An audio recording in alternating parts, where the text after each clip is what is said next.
क्रिया योग क्या है? महर्षि पतंजलि योग दर्शन के द्वितीय अध्याय साधनपाद में क्रिया योग का वर्णन आता है। साधनपाद का प्रथम सूत्र तपः स्वाध्यायेश्वर प्रणिधानानि क्रिया योगः।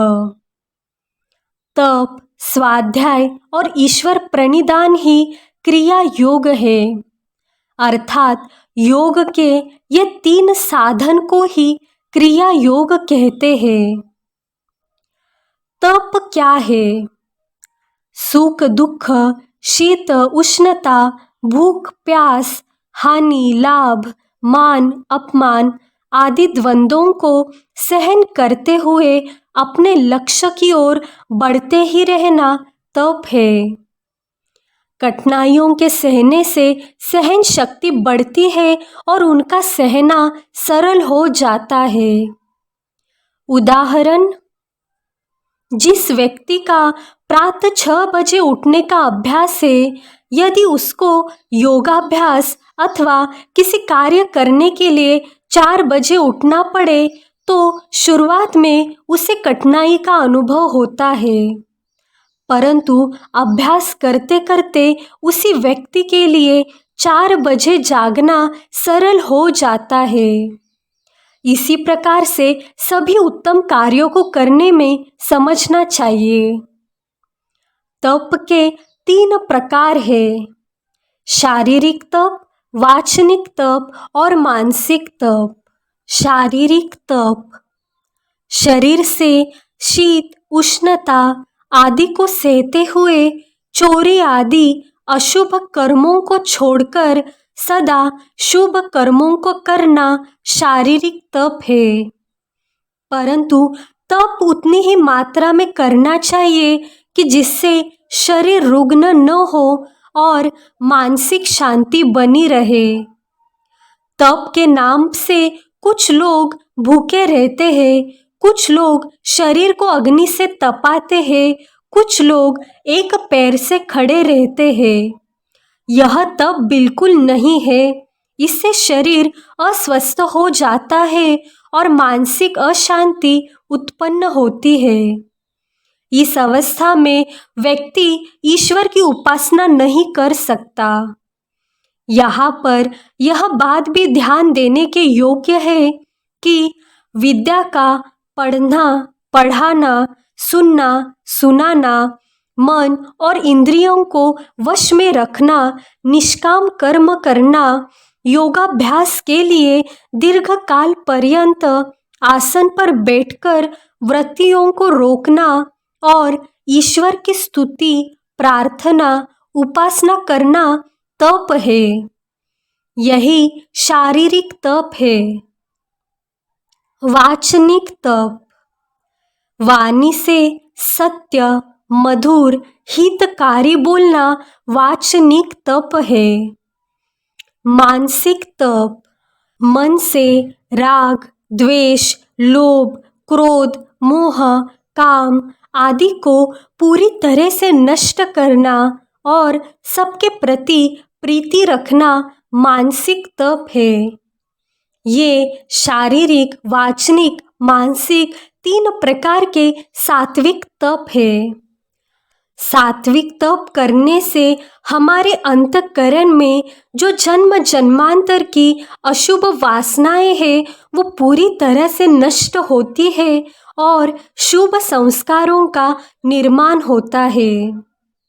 अशुभ संस्कार नष्ट होने से हमारी पाप वृत्ति भी नष्ट हो जाती है और शुभ संस्कारों से हम पुण्य कर्म या निष्काम कर्म करने लगते हैं।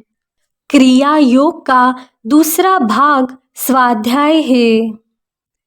मोक्ष शास्त्र यानी वेद और वेदानुकूल आर्ष का पढ़ना, पढ़ाना और प्रणवादि पवित्र मंत्रों का अर्थ सहित जप करना स्वाध्याय है।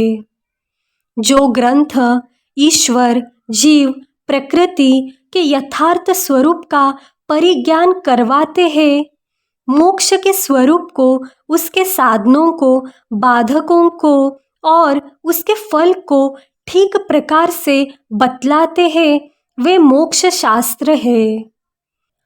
क्रिया योग का तीसरा भाग ईश्वर प्रणिधान है।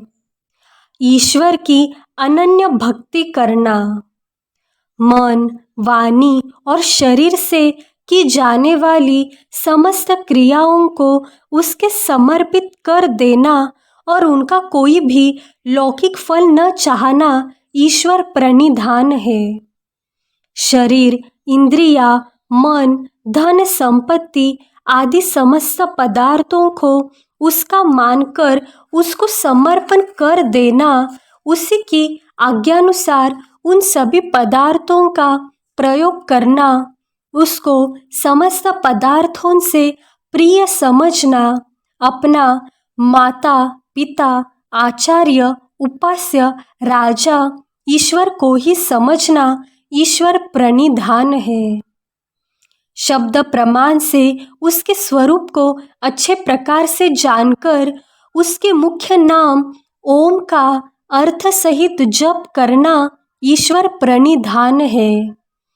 ऐसा करने से ईश्वर की ओर से विशेष सहायता मिलती है, जिससे बिना कठिनाई के समाधि की सिद्धि होती है।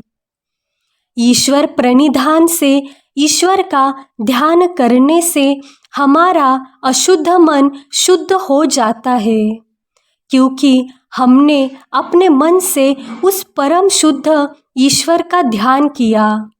तो जैसा संग वैसा रंग। जब आप ध्यान के द्वारा ईश्वर के साथ संग करते हैं, तब हम भी अशुद्धि को छोड़कर धीरे धीरे शुद्ध हो जाते हैं। क्रिया योग का फल। अविद्या अस्मिता राग द्वेषाभिनिवेशः पज्यः क्लेशः। समाधि भावनार्थः क्लेशतनुकरणार्थश्च। अविद्या, अस्मिता, राग, द्वेष और अभिनिवेश ये 5 प्रकार के क्लेश है। इन्हीं 5 क्लेशों के कारण दुख, अधर्म आदि उत्पन्न होते हैं। क्रिया योग यानी तप, स्वाध्याय और ईश्वर प्रणिधान के अनुष्ठान से ये अविद्या आदि 5 क्लेश निर्बल हो जाते हैं और पूरी तरह से नष्ट हो जाते हैं। इनके नष्ट हो जाने से हमारा अशुद्ध अंतकरण शुद्ध होता है और आत्मा का परमात्मा के साथ मिलन होकर समाधि की सिद्धि होती है। इसी को योग कहते हैं, यानी आत्मा का परमात्मा से मिलन। यही क्रिया योग का फल है, जिससे आपको ईश्वर साक्षात्कार होता है। अशाच आध्यात्मिक व्हिडिओंसाठी सबस्क्राईब करा अध्यात्मसार यूट्यूब चॅनेलला।